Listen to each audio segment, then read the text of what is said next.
एक marketing professor की हैसियत से टारगेटिंग का कॉन्सेप्ट मैं जितना भी पढ़ाऊँ और जितना भी समझाऊँ वो कम है।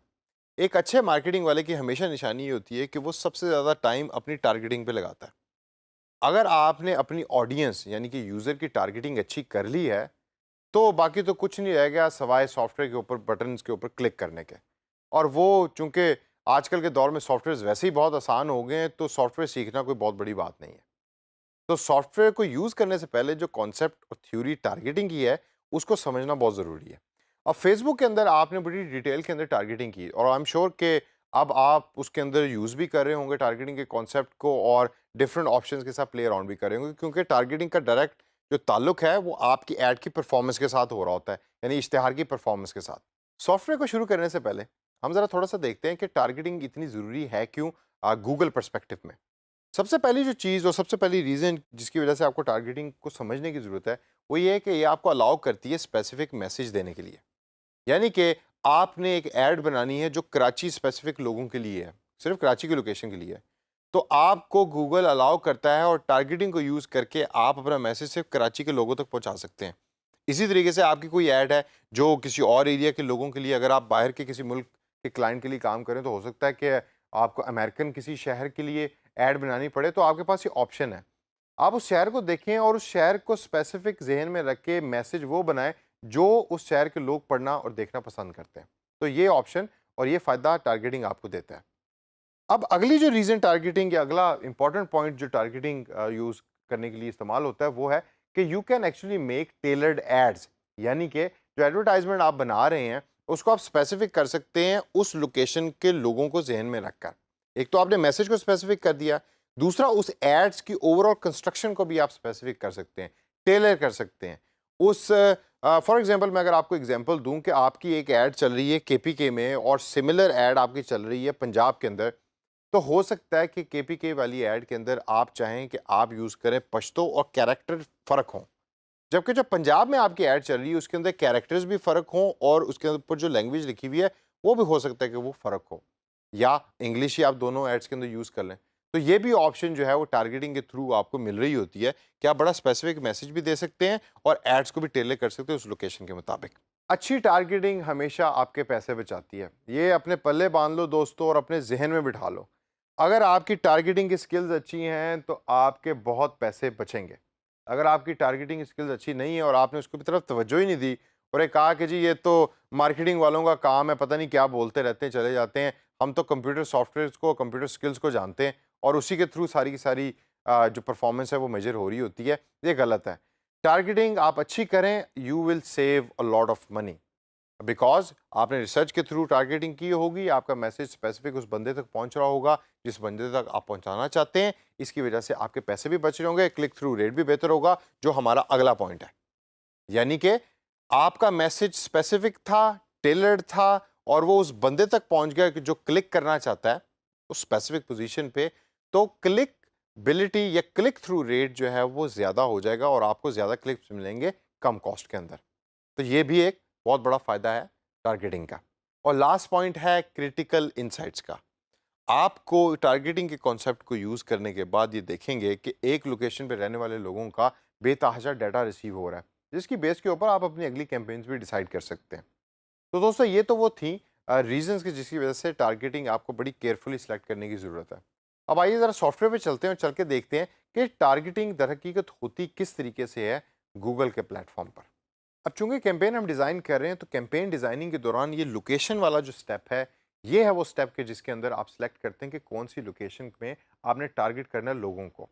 फेसबुक के अंदर टारगेटिंग इज़ डिफरेंट, गूगल में ये टारगेटिंग फ़र्क है। फेसबुक में आपको बहुत सारी ऑप्शंस मिलती हैं जिसमें आप डेमोग्राफिक्स और जियोग्राफिकल लोकेशन और इंटरेस्ट सब कुछ सेलेक्ट कर सकते हैं। यहाँ आपको मेन जो एरिया मिल रहा है वो लोकेशन का एरिया मिल रहा है जो आपने बड़े केयरफुली सेलेक्ट करना है। उसकी वजह है कि गूगल जो है वो डिसाइड करता है बेस्ड ऑन द कीवर्ड्स, यानी कि जो यूज़र कीवर्ड टाइप कर रहा होता है गूगल सर्च इंजन के अंदर, उसको कनेक्ट करता है आपके कीवर्ड्स के साथ।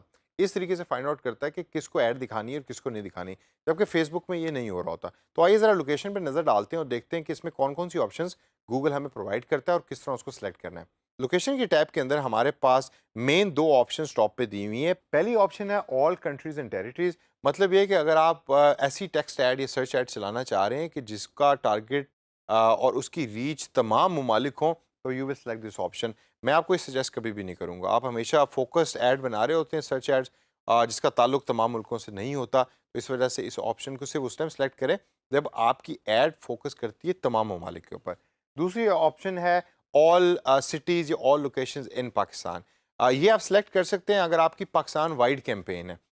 ये ऑप्शन उस टाइम इररिलेवेंट हो जाती है कि अगर आपने सिटी वाइज कैंपेन करना है, जो एक सबसे अच्छा आइडिया है। हमेशा कैंपेन को एरिया वाइज टारगेट करें, एरिया वाइज उसके ऊपर बजट लगाएं। और तीसरी ऑप्शन है कि you can actually enter the different location और उसकी बेस के ऊपर गूगल उसको डिसाइड करेगा। हम इसको एंटर करने के बजाय एडवांस सर्च के ऑप्शन पे क्लिक करेंगे। So click on the advance search option. अब इधर आपको गूगल दो डिफरेंट ऑप्शंस दे रहा है, एक लोकेशन के ऑप्शन दे रहा है और दूसरी आपको रेडियस के ऑप्शन दे रहा है। लोकेशन के ऑप्शन में सबसे पहला बटन जो गूगल आपको प्रोवाइड कर रहा है वो है ऐड मल्टीपल लोकेशंस का। अगर मैं इस पर क्लिक करूं तो यहाँ गूगल मुझसे पूछता है कि क्या मैं एक से ज़्यादा शहर ऐड करना चाहता हूँ या एक से ज़्यादा लोकेशन ऐड करना चाहता हूँ। फॉर एग्जाम्पल मेरी ये जो सर्च ऐड है वो सिर्फ फोकस्ड है लाहौर और गुजरांवाला के लोगों पर। अब सबसे पहले मैं यहाँ लाहौर टाइप करूँगा इस बॉक्स के अंदर और दूसरे नंबर के ऊपर मैं गुजरांवाला टाइप करूँगा और फिर हम देखेंगे वो मैजिक जो गूगल हमें यहाँ भी प्रोवाइड करेगा। इन दोनों को टाइप करने के बाद इस नीले सर्च के बटन पे क्लिक करें और क्लिक करने के बाद अब आप देखें कि बॉटम में आपको क्या नज़र आ रहा है। गूगल आपको सजेशन प्रोवाइड कर रहा है कि क्या इन ऑप्शंस में से लाहौर और गुजरांवाला अपीयर होता है आपके सामने जो आप सेलेक्ट करना चाह रहे हैं। So I will find out Lahore, I will select that and I will also find out Gujranwala and I will select that. अब ये दोनों लोकेशन सेलेक्ट कर ली गूगल ने और सर्च ऐड सिर्फ इन दोनों लोकेशन के रहने वाले लोगों तक या सर्च जो कर रहे हैं यहाँ से बैठकर उन लोगों को अपीयर होगी। इसका एक और बड़ी जो इंटरेस्टिंग चीज़ है जो मैं अभी आपको दिखाता हूँ और वो आप हमेशा आपने गौर से देखनी है। राइट साइड के ऊपर मैप के ऊपर ये गूगल मैप्स है, उसके ऊपर आपको ओवरऑल एरिया दिखा रहा है कि कहाँ तक के लोगों तक आपकी ऐड की रीच होगी, यानी कि कौन से लोग हैं जो आपकी ऐड को देख सकते हैं। ठीक है, तो ये हो गई अगर आपने मल्टीपल लोकेशन को ऐड करना है। यही सेम आप यूज़ करेंगे स्टेप अगर आपने सिंगल लोकेशन ऐड करनी है, कोई ज़्यादा मुश्किल काम नहीं है। अब लोकेशन से आगे चलते हैं। दूसरी ऑप्शन जो बड़ी इंटरेस्टिंग गूगल हमें प्रोवाइड करता है वो है रेडियस के ऑप्शन। तो जब रेडियस के ऑप्शन पे आप क्लिक करेंगे तो आप देखें कि यहाँ आपसे सबसे पहले गूगल पूछ रहा है कि लोकेशन कौन सी है और उसके आगे 20 माइल्स यानी 20 माइल्स लिखा हुआ है। अब मैं आपको एक चीज़ दिखाता हूँ यहाँ। सबसे पहले तो आप माइल्स को चेंज करें किलोमीटर्स के अंदर। पाकिस्तान में हम किलोमीटर्स को यूज़ करते हैं और किलोमीटर्स को अंडरस्टैंड करते हैं। तो यहाँ आप किलोमीटर्स को चेंज करें। उसके बाद मैं चाहता हूँ कि मैं गुलबर्ग के एरिए के इर्द-गिर्द जो 2 किलोमीटर का एरिया है, सिर्फ़ उन लोगों तक अपनी ऐड को पहुँचाना चाहता हूँ। तो यहाँ मैं 20 को मिटा के 2 टाइप करूँगा, तो इट विल बिकम 2 किलोमीटर्स और जो लेफ्ट बॉक्स है उधर मैं लिखूँगा गुलबर्ग। तो देखते हैं कि क्या होता है। गुलबर्ग लिखने के बाद गूगल हमें डिफरेंट ऑप्शंस अब प्रोवाइड कर रहा है। इनमें से एक ऑप्शन सेलेक्ट करें, फॉर एग्जांपल गुलबर्ग 3 की ऑप्शन मैं सेलेक्ट करूंगा यहाँ। आप गुलबर्ग 3 की ऑप्शन सेलेक्ट करने के बाद ज़रा राइट साइड पे गौर करें कि मैप पे क्या हुआ है। गूगल मैप्स के ऊपर नीले कलर का दायरा अपीयर हो गया है कि गुलबर्ग 3 के 2 किलोमीटर का जो रेडियस है वो ये बनता है और ये वाला रेडियस गूगल आपके लिए डिसाइड कर रहा है और सेलेक्ट कर रहा है बेस्ड ऑन योर रिकमेंडेशन कि जिधर तक आपकी सर्च ऐड लोगों तक पहुंचेगी और लोग उसको देख सकेंगे। अब इसको करने के बाद आप सेव के बटन पे क्लिक करें और जब आप उस पर क्लिक करेंगे तो ये लोकेशन जो है वो अब आपकी इस कैंपेन के लिए वो सेव हो चुकी है। दोस्तों लोकेशन सेट करना और डिसाइड करना बहुत ज़्यादा इंपॉर्टेंट है और हमेशा आपको बड़ा स्पेसिफिक रेडियस वाइज चलना है या सिटी वाइज चलना है, वो आपने खुद देखना है कि किसके अंदर ज़्यादा इफेक्टिवनेस होती है आपकी कैंपेन की। तो दोस्तों इस पर्टिकुलर सेशन के अंदर हमने लोकेशन को सीखा, इसको अप्लाई करें और based on client requirement and your own knowledge इस नॉलेज को अप्लाई करके प्रैक्टिस में कन्वर्ट करें और अपनी कैंपेन को एक अच्छी कैंपेन बनाएं।